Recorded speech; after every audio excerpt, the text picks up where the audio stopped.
Hello everyone, welcome back to Mrs. B History. Today we're diving into the reign of one of England's most hardcore medieval kings, Edward I. Tall, intimidating, and seriously ambitious. He had a thing for castles, law, and, well, conquest.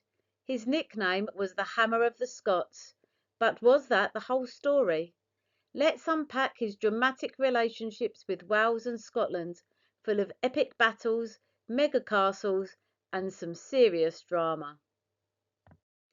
First up is Wales. When Edward became king in 1272, Wales wasn't part of England.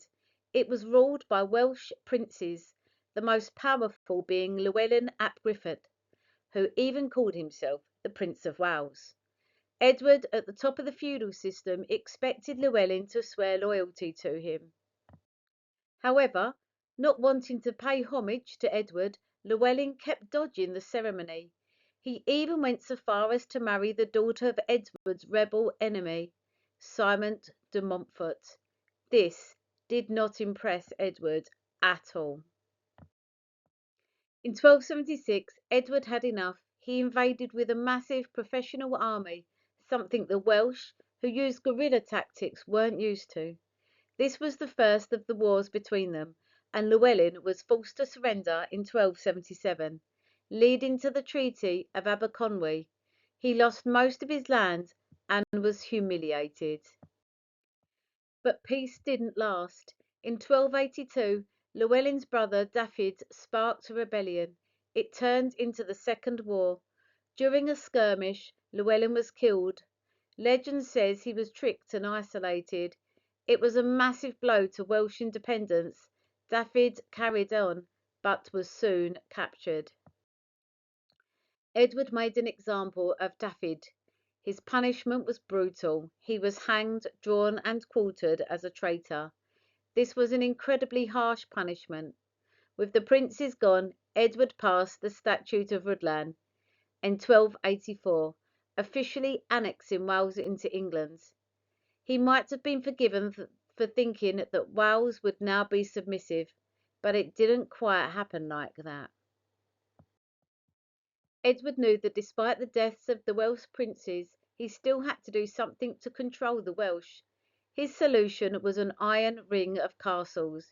He built some of the most incredible fortresses the world had ever seen: Carnarvon, Conwy, Harlech, and Beaumaris. These weren't just forts, they were power statements in stone, designed to be supplied by sea so they could never be starved out.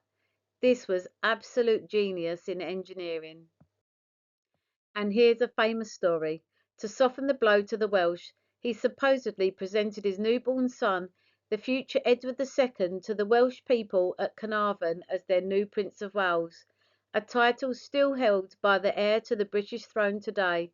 A smart political move or a massive insult? You decide.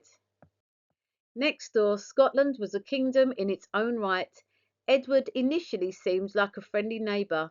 However, in 1290, young Queen Margaret of Norway died, leaving 13 rivals for the Scottish throne.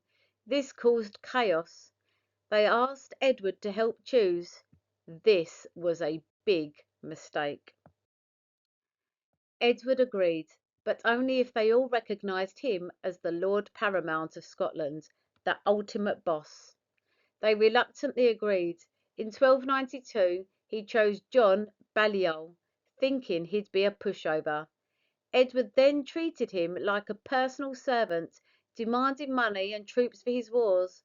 The Scots and Balliol finally rebelled and made an alliance with France. Edward was furious, and in 1296 he unleashed his anger on the border town of Berwick, killing thousands of people. He defeated Balliol at the Battle of Dunbar, stripping Balliol of his royal insignia, calling him the Tomb Tabard, which means empty coat. And to really rub it in, he stole the stone of Scone, the sacred Scottish coronation stone, and took it to Westminster Abbey. This was a total power move.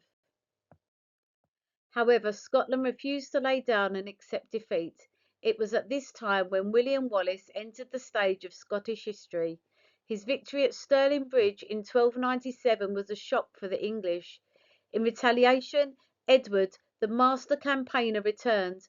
At the Battle of Falkirk in 1298, he used his longbowmen and heavy cavalry to crush Wallace's spearmen.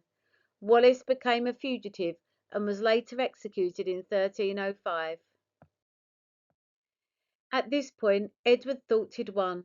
He imposed English laws and Wallace wasn't a threat. But in 1306, Robert the Bruce crowned himself King of Scots and war flared up again. The now old and ill Edward marched north one last time, determined to finish the job. But he died of dysentery in 1307 at Burby Sands, cursing Bruce on his deathbed. His final command to his son was, "Carry my bones before you on your march." So what's your verdict? Edward successfully conquered Wales using force and castle building to secure control. In Scotland, his harsh tactics backfired, sparking lasting resistance and prolonged war. Overall, he was a powerful but ruthless king whose actions reshaped Britain. To support you in your studies, please feel free to take a photograph of this overview of the reign of Edward in Wales and Scotland. Thank you so much for watching Mrs. B History. If you've liked it, please press like and subscribe and leave a comment. And feel free to tap on notifications for future videos coming out. Good luck with any studies and revision.